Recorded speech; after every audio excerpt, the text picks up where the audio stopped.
evento público de este congreso virtual llamado Amar Libre, y que tiene como misión dar información importante que nos permita indagar sobre los condicionamientos que nos limitan a la hora de vincularnos, y así que uno de los que nos están mirando pueda descubrir y generar su mejor forma de amar.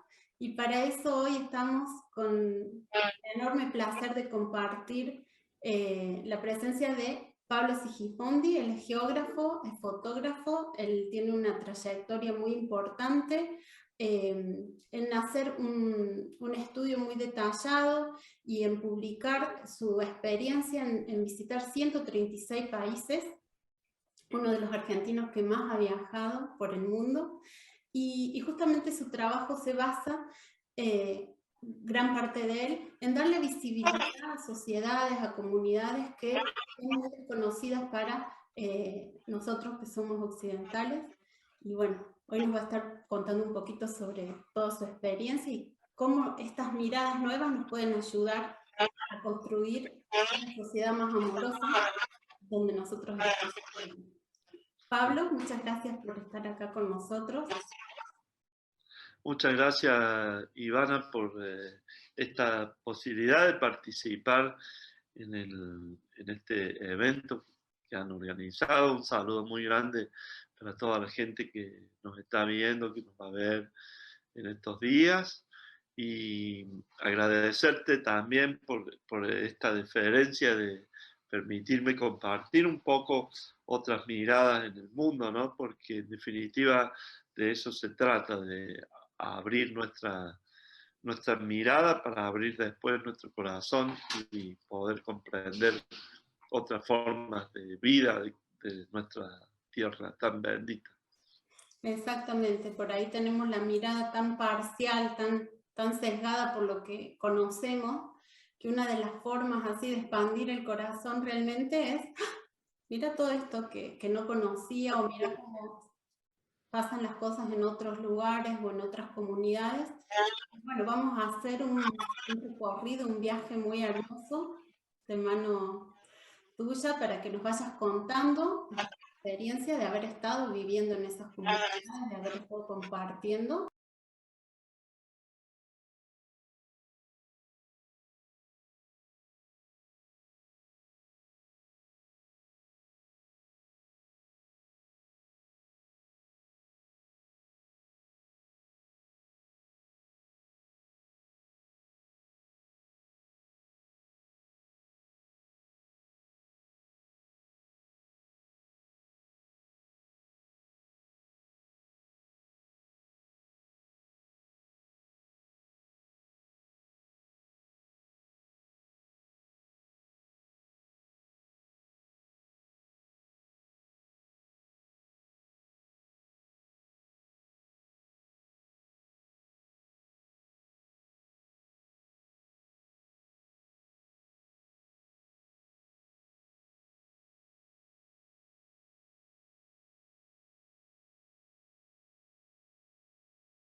Que es la montaña más alta del mundo, y una serie de picos en toda esa cadena magnífica, pero a veces no se descubre tanto la parte cultural que hace a el pueblo de Nepal y sobre todo a la condición de esto que de alguna manera nos une hoy, que es otra forma de mirar y de amar a partir de las mujeres. Y estando en Katmandú, la capital, que lo hice de manera exprofeso, es decir, fui buscando que se pudiera dar este evento, que es un evento que solamente se realiza una o dos veces al año, es un par de minutos, un par de horas, una o dos veces al año, de la imagen que ustedes están viendo, que es la procesión de la diosa Kumari, la niña que ustedes ven en la imagen. La niña que estamos viendo en la imagen es denominada, llamada en Nepal como la Kumari, como la diosa viviente. Es una antigua tradición dentro del hinduismo. Dijimos que Nepal es un país hindú, mayoritariamente hindú, y es una tradición que los sacerdotes hindúes elijan a una niña que es considerada una especie de diosa viviente y que esa elección es secreta, pero es una elección que tiene que ver con las cualidades de esa niña, pero lo particular y refiriéndonos al tema que nos convoca, es que esa niña va a ser la diosa viviente en tanto y en cuanto no pierda sangre por su cuerpo. Esta pérdida de sangre puede darse por una lastimadura, por alguna herida que pudiera eventualmente sufrir la niña, o cuando llega a la edad de la menstruación. Es decir, si la niña, que a veces son elegidas nenitas de 4, 5, 6 años, muy pequeñas para esta función, si esa niña no tiene ningún mal que haga que sangre, va a ser la diosa viviente hasta que tenga su primer ciclo menstrual. Y esto es muy interesante porque más allá de lo extraño que nos suena, produce a la persona que ha sido Kumari, que después se transforma nuevamente en una persona común y corriente, en la calle, digamos, una mujer de la calle, una adolescente de la calle, le trae enormes problemas a la vida posterior porque es muy difícil lograr el matrimonio, porque justamente esta condición de haber sido una niña diosa, vive en un palacio, es servida por gente, está todo el día atendida y demás, pero sin embargo es de alguna manera una especie, a nuestros ojos, entendiéndolo desde nuestra mirada, una especie de, si se quiere, prisión, una jaula de oro, si me permiten la expresión, porque la niña luego de esta experiencia de ser Kumari, que puede durar varios años, prácticamente comienza una vida que es difícil de revertir, de mucha soledad, y a veces algo que la cultura hindú y en la cultura del subcontinente de la India y en Nepal y en la India misma y en muchos países del mundo es prácticamente un estigma social el no formar una familia, el no tener un matrimonio. Entonces, para esta niña, muchas veces esa posibilidad de formar el matrimonio, por haber sido la Kumari, se hace muy dificultosa. Y bueno, esto quería destacar porque es... por otro lado, como dije, esta niña está prácticamente encerrada dentro de ese palacio que está en la ciudad de Katmandú y solamente sale una o dos veces en todo el año a recorrer las calles y para que la gente la vea, la conozca y la salude.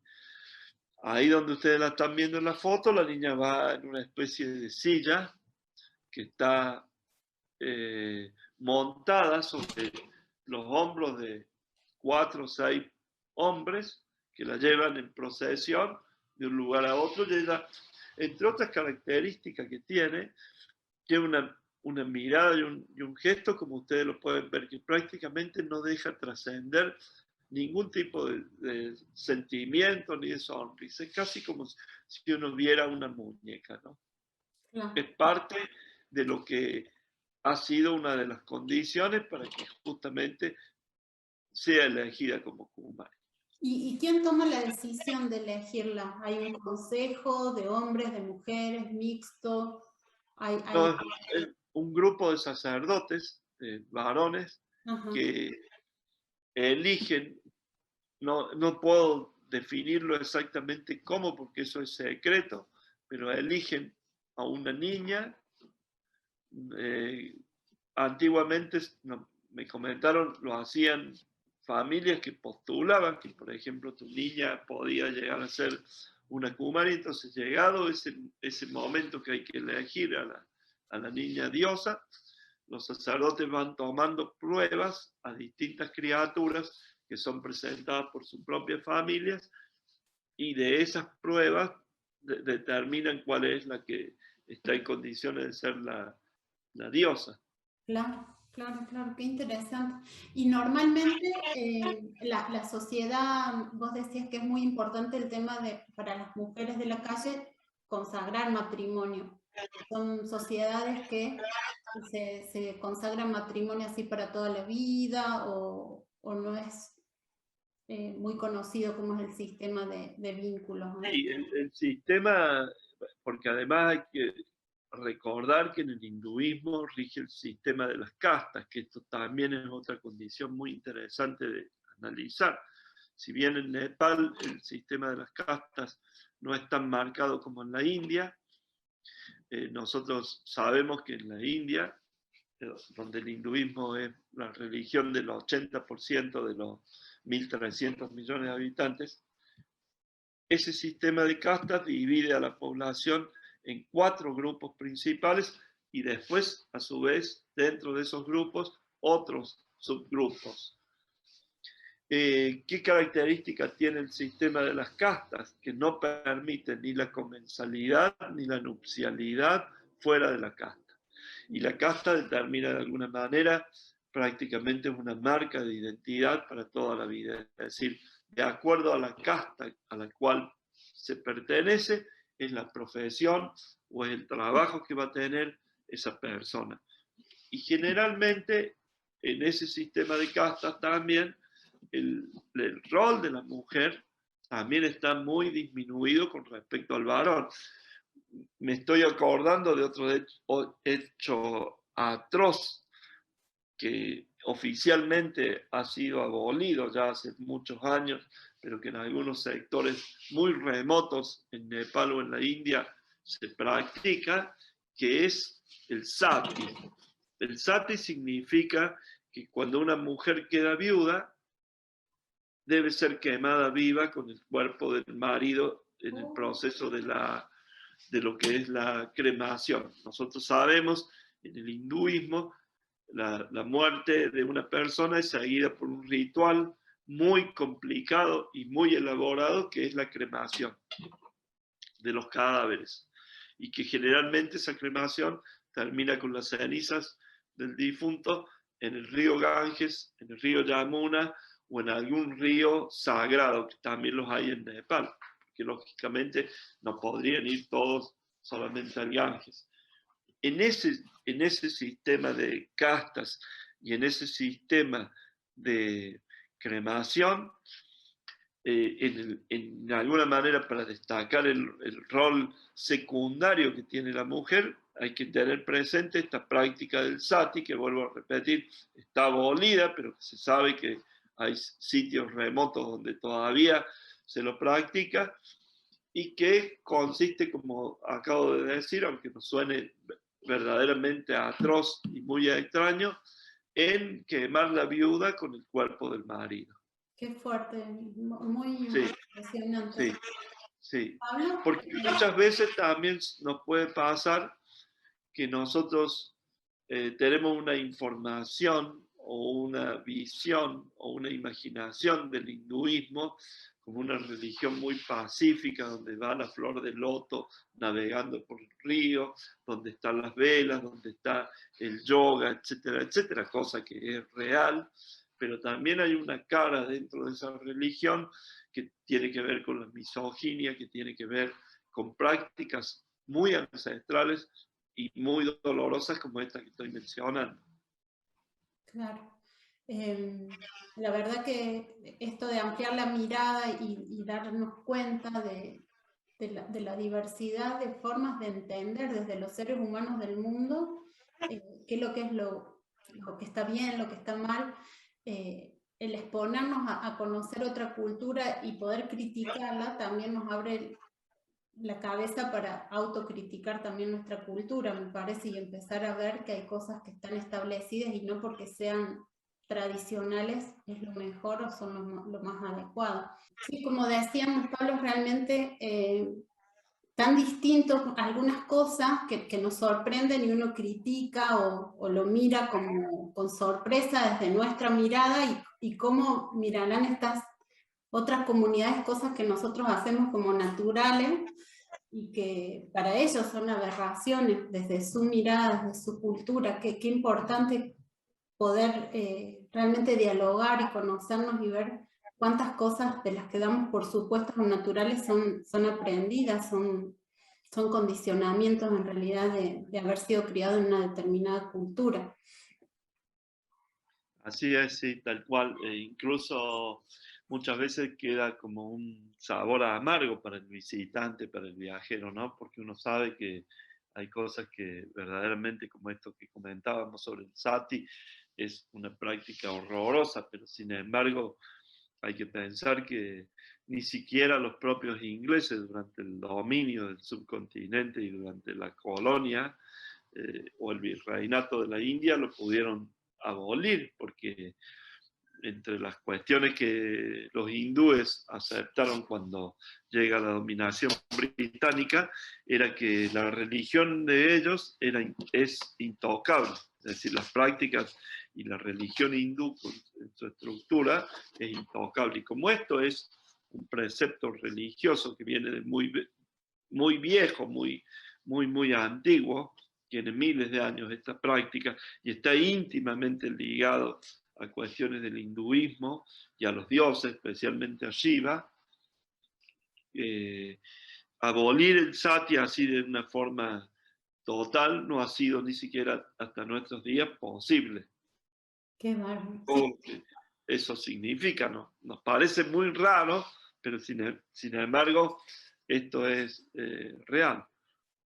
Impresionante. Y podemos continuar nuestro viaje, ¿te parece?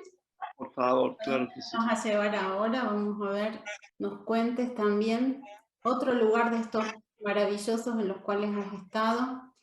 Maravilloso en el sentido de lo distinto, de lo diferente a lo conocido desde nuestra cultura. Así es, estamos justamente en Irian Jaya. Irian Jaya es la porción occidental de la isla de Nueva Guinea.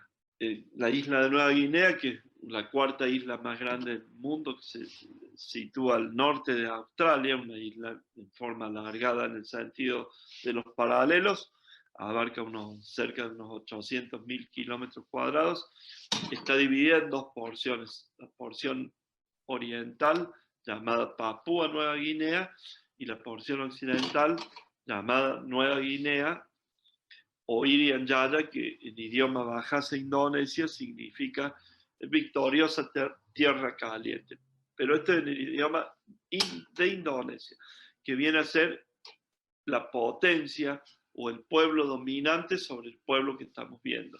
Nosotros estamos viendo en la imagen uno de los lugares más magníficos, probablemente el más extraordinario de los tantos que he viajado, que es el Valle de Baliem, en el centro de esta isla de Nueva Guinea, donde habita una tribu que es la gente que estamos viendo, que es la tribu del pueblo Dani.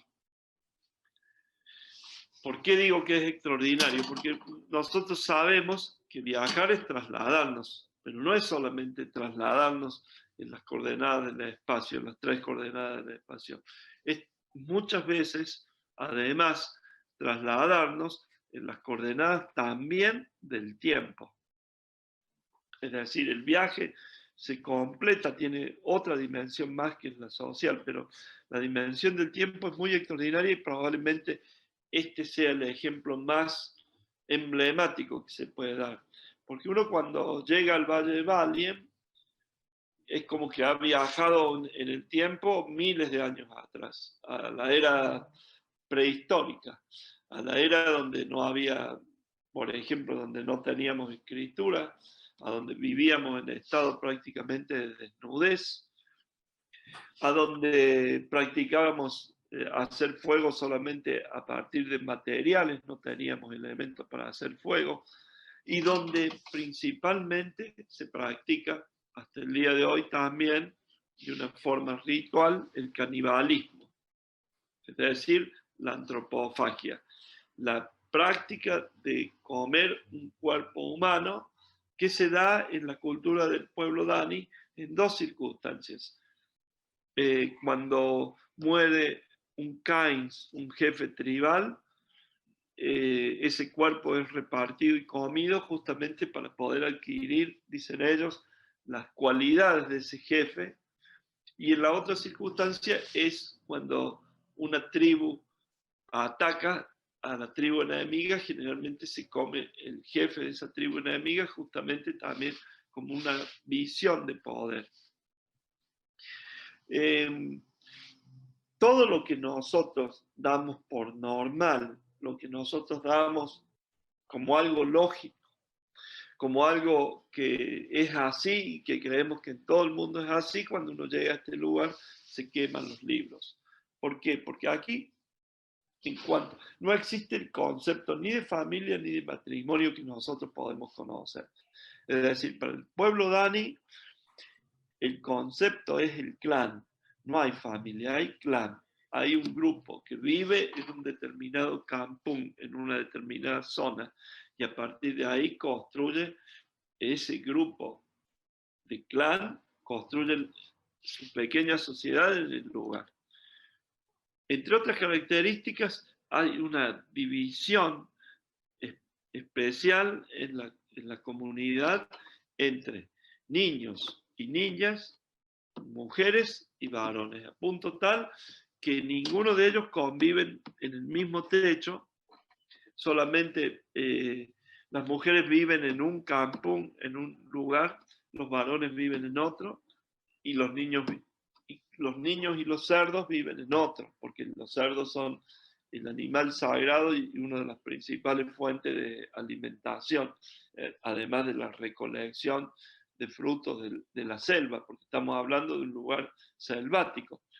Estamos hablando de un lugar donde la cultura Dani se pudo desarrollar con predominancia sobre otras tribus, porque justamente está en las tierras altas, en los highlands, en la meseta interior, a una altitud de aproximadamente 1600 metros sobre el nivel del mar.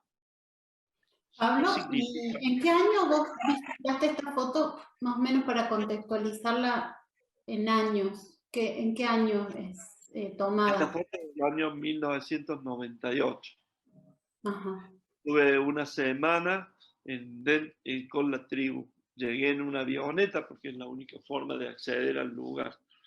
Y llegué, también tiene todo un tema muy interesante porque uno ve la foto y son instantes, pero en realidad para poder acceder al lugar tuve que pedir un permiso a las autoridades.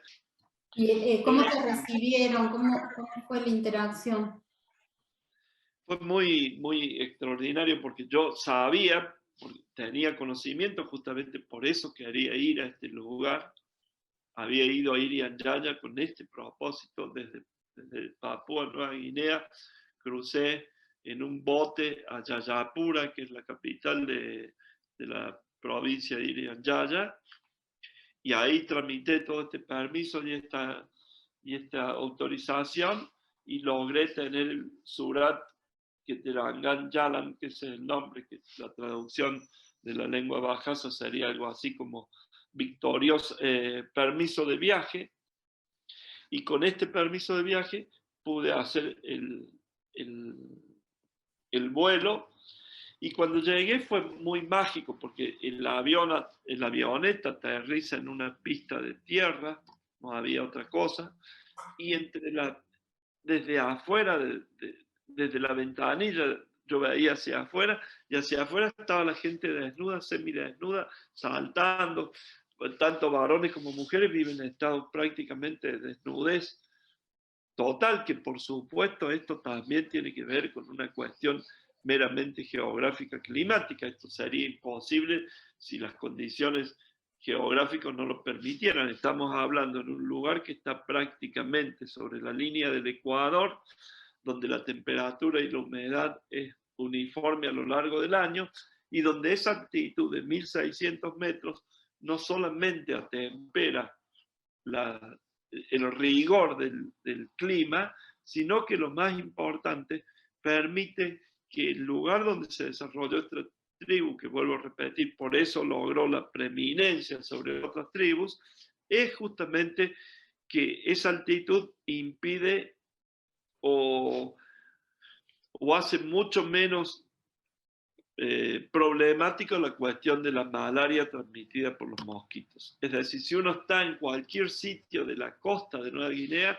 que es la forma más fácil de trasladarse, porque el interior tiene montañas de 5.000 metros, tiene selvas, es prácticamente imposible de trasladarse hasta el día de hoy, y por eso es que justamente a los lugares remotos se llega solamente con suerte en avioneta, prácticamente recién ahora hay algunos caminos, pero son muy pocos. Eso ha hecho que además esta cultura y este pueblo, como tantos otros dentro de la isla, mantengan prácticamente un estado, te diría, virginal, original. Por eso es que uno viaja, en realidad viaja en el tiempo a la edad de piedra. Acá también hay otras prácticas muy curiosas y también atroces. Por ejemplo, una práctica común entre los Dani es el ir cercenándose la falange de los dedos a medida que muere una persona importante de la tribu, del clan. Se arroja ese pedazo de falange en el lugar a donde está el difunto. Esta es una práctica, también podríamos decir, como hace un rato, atroz desde nuestra mirada, ¿no? Hay Claro. otra práctica que a veces uno cree que nosotros estamos adelantados, por ejemplo, con el matrimonio igualitario. Supongamos, en los últimos años, con la igualdad de género y demás. Para los Dani es común la práctica de la homosexualidad, especialmente entre los varones, hasta la adultez, porque ellos consideran, es muy, muy interesante la cosmovisión del por qué dijimos antes que los varones viven en un lugar y las mujeres en otro, campum, separados, y los niños en otro. ¿Por qué esta práctica? Porque ellos consideran que el semen es un líquido precioso y finito, que de la única manera que un varón lo puede adquirir para su desarrollo, para formar, para tener sus hijos y demás, ese semen solamente lo puede tener a partir de un adulto que se lo transmite vía oral o vía una relación homosexual. Entonces, esto es lo que hace que la práctica de la homosexualidad hasta una determinada edad sea una práctica corriente, digamos desde la adultez de los varones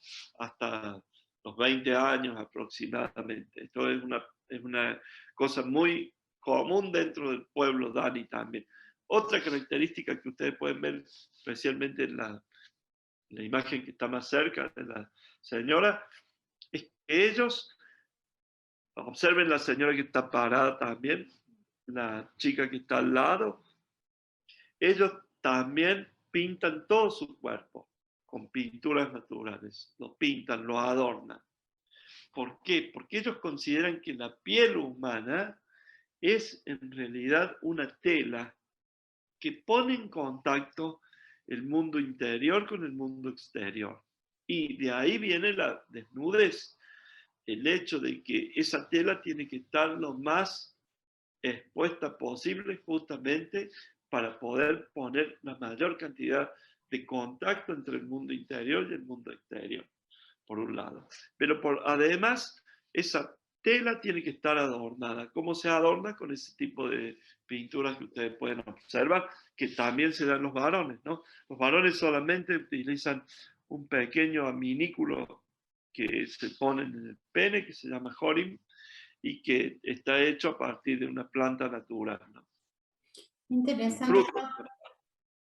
Estaba pensando en el tema de la crianza, porque esto de al no separar, no tener ese concepto de separar por familias, de que los niños se crían por un lado y conviven, no conviven necesariamente con sus padres biológicos, hace como, me imagino, no sé, vos me vas a corregir si no, que toda la comunidad se haga cargo de esos niños, o hay gente que se encarga de la crianza y otros que se encargan de otras tareas. ¿Cómo se dividen esos roles?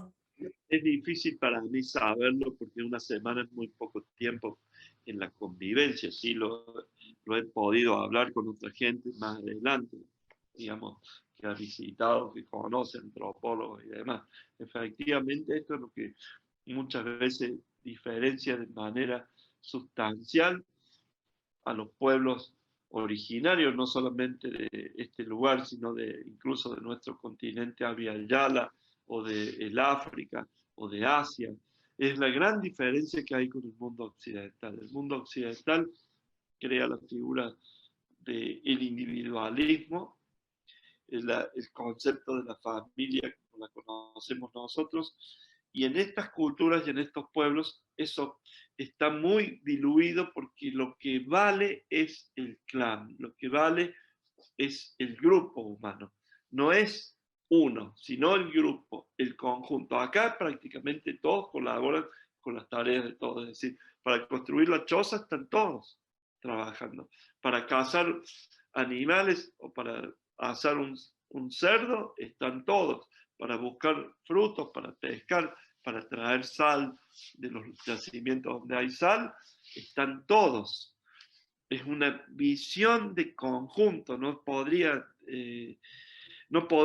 funcionar y probablemente no podrían haber subsistido si no fuese ese sentido de comunidad y ese sentido de conjunto. Acá no hay de ninguna posibilidad de individualismo.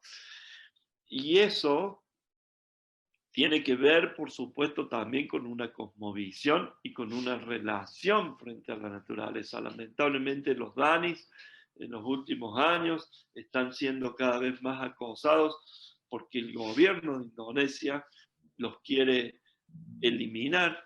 El problema de los pueblos originarios, así como nosotros lo tenemos en Argentina y como hay en nuestro continente, la persecución, la destrucción de los pueblos originarios, la destrucción de su cultura, de su lengua, el creernos que nosotros tenemos una superioridad religiosa o cultural y que por eso tenemos que educar a estos gente. Por el otro lado, los Dani también están sufriendo la presión, también ligada al gobierno, de las empresas que llegan a talar la selva, a destruir su medio ambiente, porque es una isla que, como dije, está casi virgen, inexplorada, y que se sabe que tiene todo tipo de riqueza de las más grandes que hay en el mundo, en este momento histórico donde parece que la tierra, la Gaia, es solamente un almacén, ¿no? Claro. Y bueno, justamente la foto lo que representa es esa, por lo menos a mí me transmite esa armonía que tiene la comunidad con la naturaleza, que no hay una confrontación, sino que se saca lo necesario y no se saca de más. Creo que eso también es valioso, ¿no? El amor por la tierra, el reconocer los recursos como finitos y cuidarlos y usar solo lo necesario, que en muchas comunidades occidentales lo hemos perdido. Así es. Y especialmente también teniendo en cuenta este concepto del compartir, ¿no? Y este concepto de que no nos vamos a salvar solos. En definitiva, es la gran enseñanza que uno aprende de otros pueblos en el mundo. Esta idea que nosotros, porque hacemos algo individual o porque nos sacrificamos para trabajar o para estudiar, creemos que eso nos da un derecho de pertenencia absoluto y en muchos lugares del mundo eso no es así. Sin embargo, lo asumimos como una cuestión que es lo natural.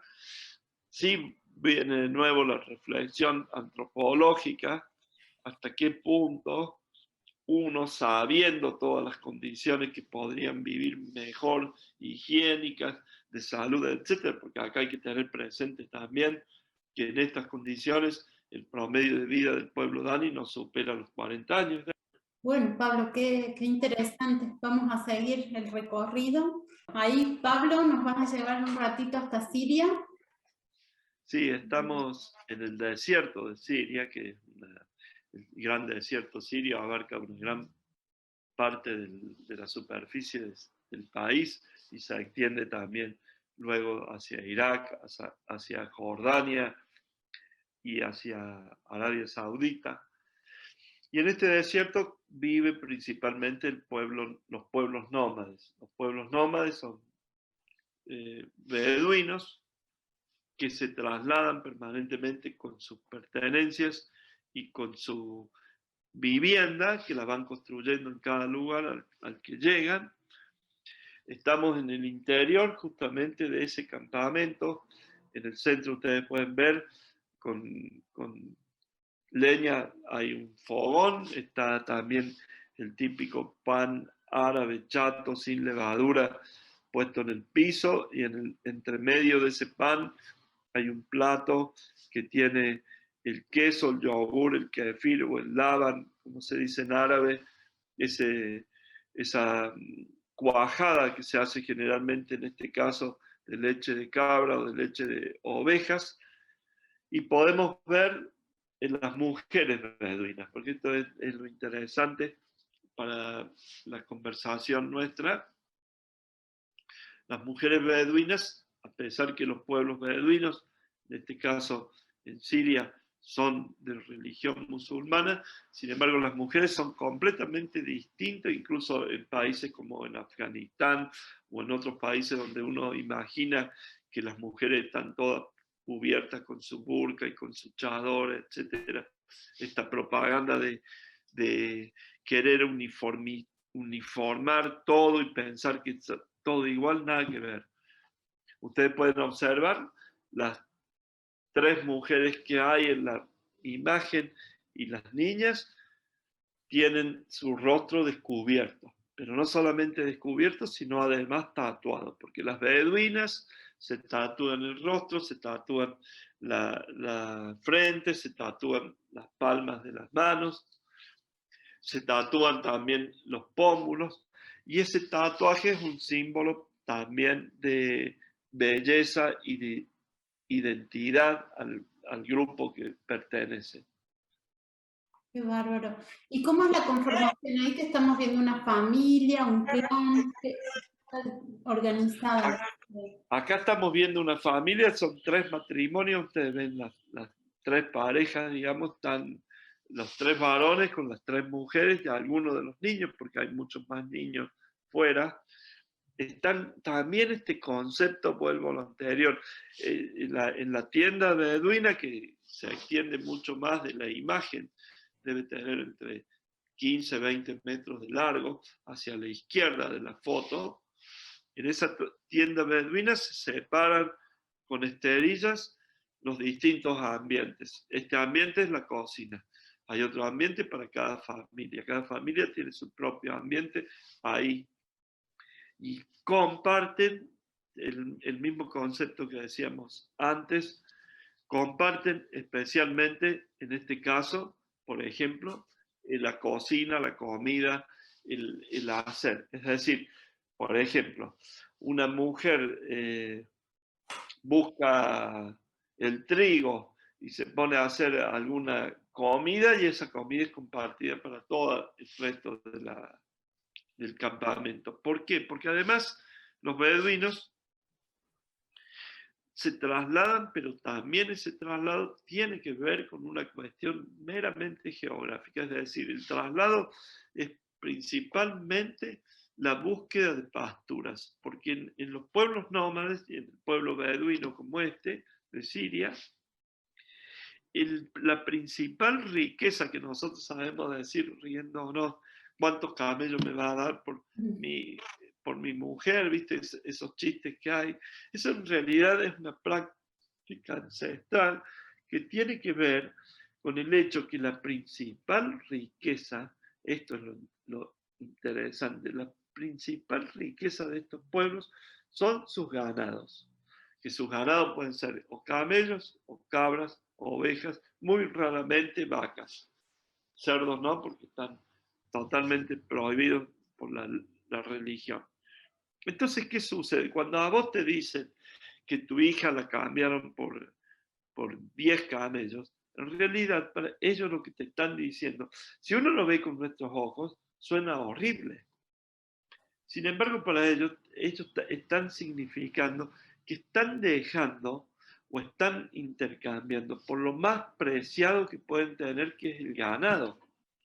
Porque el ganado además es prácticamente toda la vida, porque el ganado da no solamente carne, da leche, da el cuero para poder construir, da el cuero para poder a lo mejor vestirse, da además la grasa, y muchas veces el estiércol, la caca de los animales es utilizada después de un proceso de secación como combustible. Entonces, desde los animales prácticamente son todo. Y además, los animales es lo único que pueden trasladar. Pero estamos hablando de pueblos que llegan a un lugar donde encuentran una aguada o una pastura apropiada para su ganado, ahí arman el campamento y se quedan un determinado tiempo. Y a partir de que eso se agota o que viene otra tribu, se mueven hacia otro lugar. Y entre ellos mismos, también otra cosa muy interesante, se van informando entre distintas caravanas o grupos de nómades, se van informando en qué dirección puede haber mejor o peor. Lamentablemente, esta foto es del año 2008.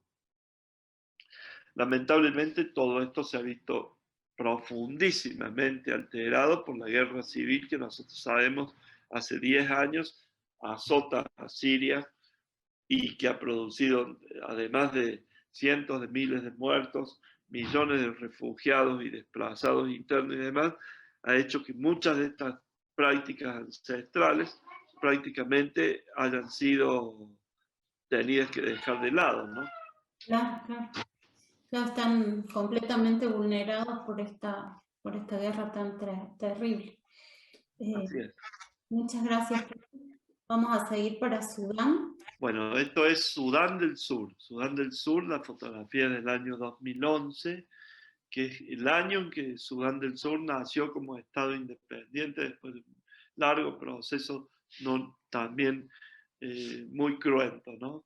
Y se separó del resto del país Sudán, lo que nosotros veíamos en el mapa como Sudán. Sudán del Sur nació la independencia el 9 de julio del año 2011, que es justamente el año de la fotografía, como decíamos. Y estamos viendo algo muy particular, único, donde especialmente la comunicación de la fotografía y de lo que viví, porque esto que, repito, la idea, ¿no? Uno lo ve ahora en un instante en una imagen, pero en realidad detrás de esto hay mucho tiempo y hay innumerable cantidad de anécdotas de cómo llegar ahí, etc. Y también cómo hacer para fotografiar, porque esto es lo trascendente. ¿Cómo hacer para fotografiar para que uno no sea un paparazzi? ¿Cómo hacer para fotografiar con la empatía, con el acuerdo, con el amor de las personas? Yo siempre digo yo que en realidad yo no saco fotos, sino que la gente me regala fotos, que es muy diferente, ¿no? ¿Qué vemos en la imagen? Vemos la cocina, que es lo que la choza que está situada sobre los palafitos para aislarla de los bichos y de la humedad del suelo, en una región también muy calurosa ecuatorial. Estamos viendo esa construcción, es justamente la cocina.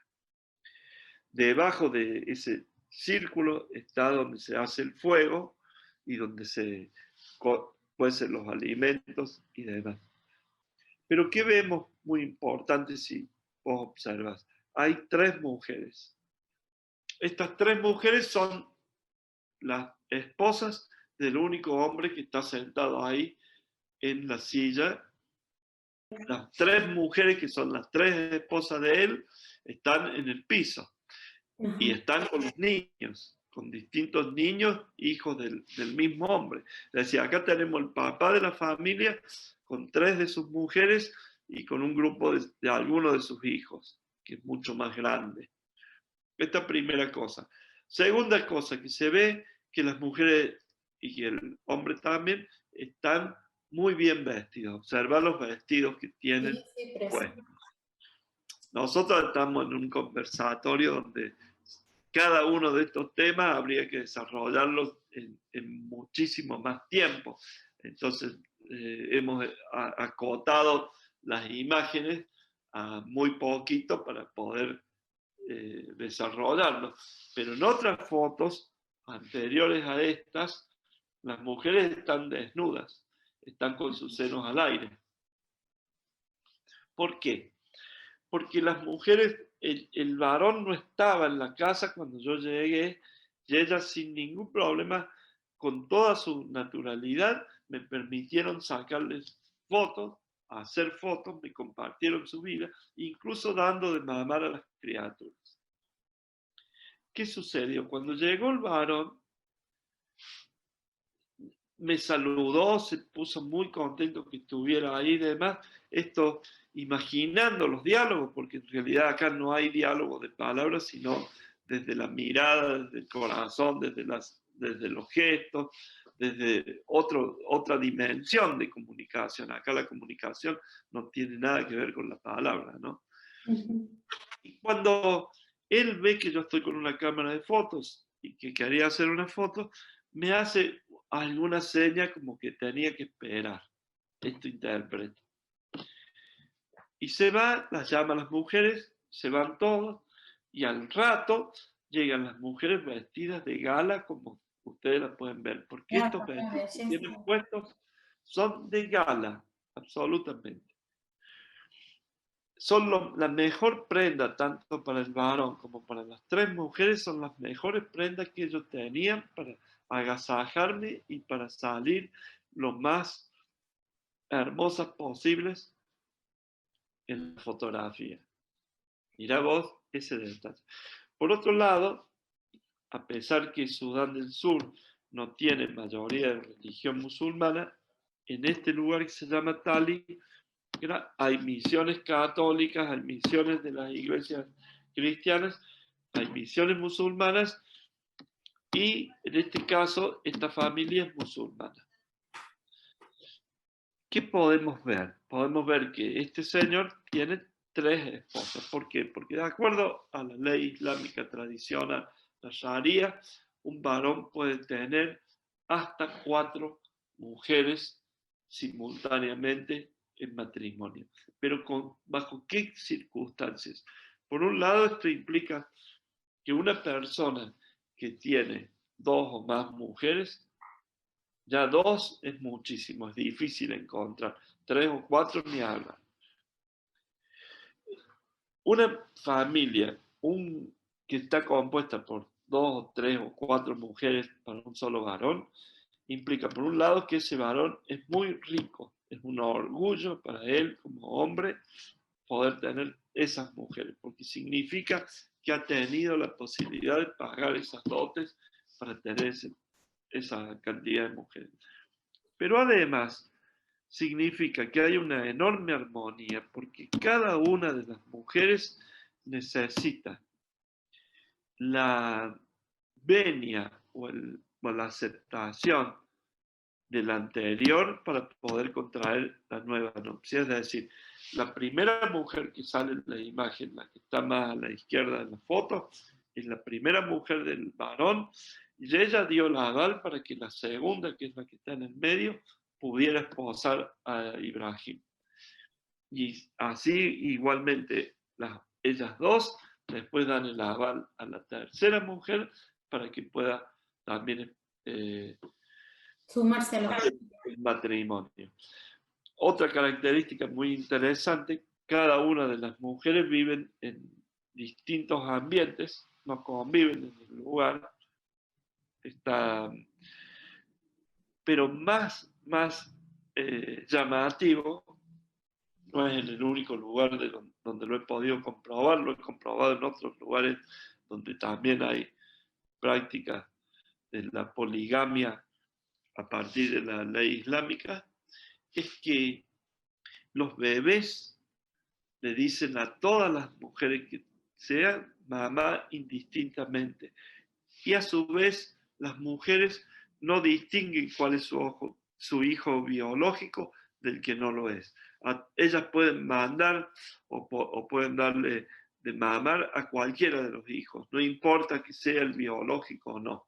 Por supuesto que también deja planteada la pregunta, y esto tiene que ver completamente con las creencias religiosas, absolutamente, como sabemos, misóginas, de que por qué es el varón a quien se le permite tener las mujeres y no que las mujeres puedan tener varios maridos. Claro. Sí, creo que el objetivo de dar lugar a ver toda esta diversidad es justamente eso, no ir desde el lugar de la crítica,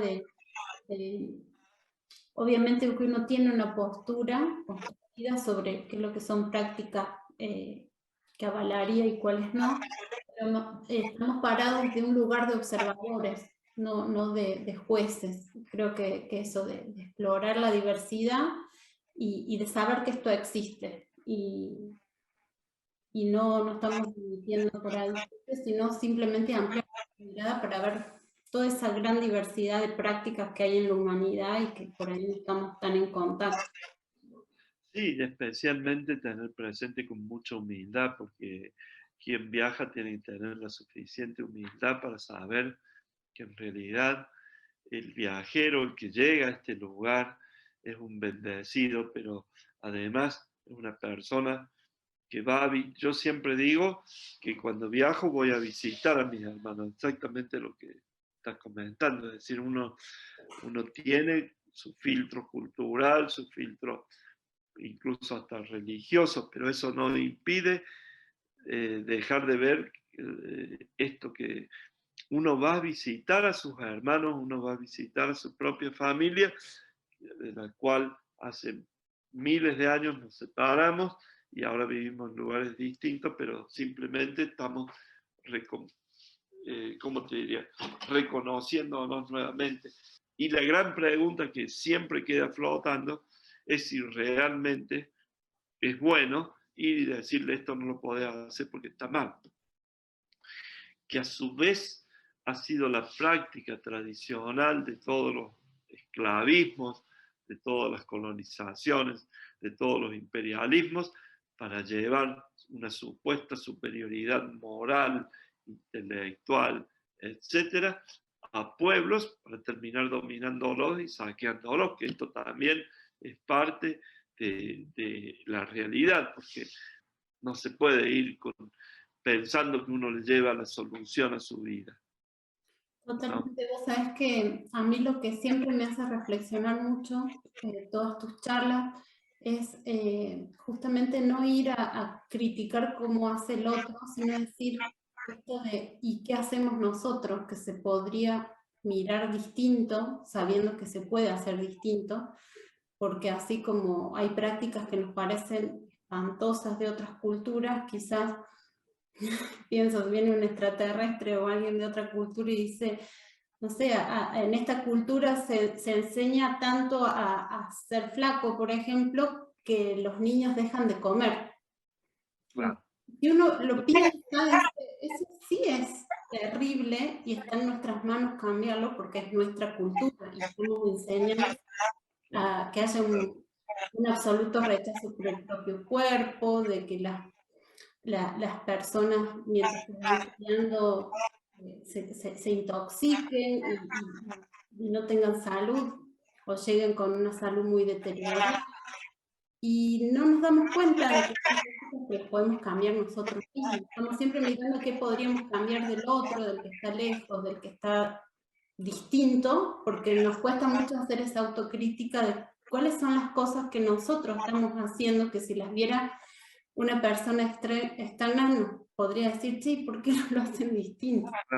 Claro, creo que lo importante es eso, la mirada amplia que nos permite poder ser más conscientes de qué son elecciones, qué son imposiciones, qué nos representa y qué querríamos mejorar o cambiar, qué nos da sufrimiento y queremos desechar de seguir repitiendo y que se puede sobre todo cambiar para ser una sociedad más amorosa con el ambiente, más amorosa entre nosotros, más amorosa con nuestro propio ser. Y bueno, y estas miradas que vos nos traes nos nutren mucho para hacer ese análisis y estar más despiertos y estar más conscientes de muchas imposiciones que por ahí no nos damos. Bueno, ya para terminar esta hermoso encuentro, eh, estamos en Kafiristán, en, en el oeste de Pakistán, en los límites con Afganistán, en una zona montañosa, en una zona también muy inaccesible, y estamos viendo el pueblo kafir. ¿Qué significa kafir? La palabra kafir significa infiel. ¿Por qué? Porque este pueblo, en un mar musulmán que abarca Afganistán, Pakistán y todo el cercano oriente, el Golfo Pérsico, que se continúa por todo el desierto del Sahara hasta Marruecos, en ese mundo, en ese mar, en ese océano islámico de 1.500 millones de fieles, aparece este pueblo kafir, que significa infiel, justamente porque no es un pueblo musulmán, sino que es un pueblo que practica religiones animistas muy antiguas y que justamente vive en una región montañosa, inhóspita, muy difícil de acceder, porque ahí se ha ido refugiando, como sucede muchas veces también en nuestros pueblos originarios, de la persecución que han vivido a lo largo de los siglos por esa religión dominante, en este caso la islámica. Se afirma, porque aquí la gente, la mayoría es de piel blanca y de ojos muy claros, que los kafir descienden de las tropas de Alejandro cuando hace 2500 años invadió el Asia Central o tomó todo el Asia Central en el imperio de la Bactriana. De ahí el color de sus ojos. Ellos practican religiones animistas que tienen que ver con la naturaleza, los árboles, las estaciones, y particularmente tienen una creencia que son los pájaros los que llevan las almas y las ideas a los dioses en el cielo. Entonces no se puede comer ningún tipo de ave para los grupos de la población kafir que están ubicados en 3 valles principales en este lugar, Kafiristán, y del lado afgano se llama Nuristán, la tierra de la luz. Siempre las terminaciones stan significan la tierra de. Para estos pueblos, el comer aves, por ejemplo un pollo, es prohibido. Qué bárbaro. ¿Y acá qué estamos viendo? ¿Es una familia? Estamos viendo una familia, estamos viendo una mamá con sus 3 hijas, la hija que está parada ya tiene también su propia familia, y una característica muy interesante que tiene el pueblo kafir es que es un matriarcado, es decir, aquí además son las mujeres las que gobiernan la sociedad, son las mujeres las que eligen al varón que se van a casar, y son las mujeres las que tienen la posibilidad de repudiar el matrimonio. Vuelvo a un concepto del principio, a veces creemos nosotros en nuestra soberbia y falta de conocimiento, que nosotros hacemos leyes que son muy adelantadas, como por ejemplo la igualdad de género y demás, y sin embargo hay otros pueblos que de manera silenciosa, incluso sin la ley positiva, desde hace miles de años ya practican una igualdad de género, como en este caso, o una superioridad, si querés, de género. Son pocos los pueblos en el mundo matriarcales, bueno, este es uno, el pueblo kafir, ¿no? Así que creo que también es un lugar que debiera ser puesto como un ejemplo también para la sociedad y para nuestras luchas también, nuestras demandas de igualdad, nuestros problemas de los feminicidios y todo, porque siempre cuando uno viaja también en algún punto termina espejando en esas sociedades, en esas lejanías, en esos mundos tan desconocidos, uno termina espejando su propia realidad, su propia vida. A mí me pasa permanentemente que cuando viajo yo hago una relación directa con otras cosas que vivimos en nuestra patria argentina o en nuestra patria grande. O sea, uno puede elaborar leyes y puede elaborar conceptos a nivel científico, a nivel geográfico, biológico, etcétera, social. Pero esos conceptos no nos tienen que ser un corset, sino que tienen que ser esa internalización de esos conceptos, de esa teoría, tiene que ser para poder observar el escenario a donde uno está con más claridad, porque lógicamente que también mientras uno más conoce y puede explicar, también le ayuda a entender el lugar a donde está parado. Y hoy, en definitiva, estamos en una crisis como humanidad, porque estamos atravesando un periodo muy oscuro como familia humana, no solamente por la pandemia, por el calentamiento, por la destrucción de nuestra propia madre tierra, sino principalmente por el desencuentro, porque de nuevo hay muchísima cantidad te diría, de cantos de sirena, que la solución es poner muros, que la solución es separarnos, que la solución es alejarnos. Y si para algo debe servir el viajar, es que para que sea todo lo contrario, para acercarnos, para unirnos, para encontrar que los colores del arco iris son una riqueza y no son un problema. Desde ese lugar creo que este encuentro y este trabajo que estás haciendo, te quiero felicitar profundamente a vos y a toda la gente. Un saludo muy afectuoso, porque me parece que de alguna manera eso es lo que debemos aportar nosotros que tenemos la posibilidad de poder internalizarlo. Debemos aportar para que justamente podamos comprender que los colores del arco iris son la riqueza y no un problema. Sí, y que nos acerque y no nos siga dividiendo. Sí, también. De cultura, digamos, de mensajes de separar, de lo distinto, desconfiar y integrarnos. Bueno, no comparto esto, pero veo valioso tu aporte en esto otro, ir construyendo entre todos una propuesta superadora que nos, como decíamos, nos proponga salir de esta crisis ambiental, social y hasta ética, si se quiere, en el sentido de que nadie puede criticar lo que hace otro, pero sí podemos mejorar lo que hacemos cada uno de nosotros. Así que muchísimas gracias, Pablo.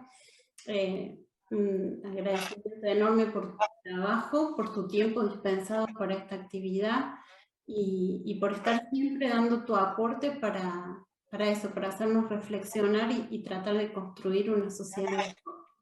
Muchísimas gracias. Muchas gracias a usted y hasta muy pronto. Gracias, Pablo. Un saludo grande a toda la gente. Gracias. Chao. Seguimos entonces con la siguiente ponencia. Muchísimas gracias a los que han acompañado hasta acá.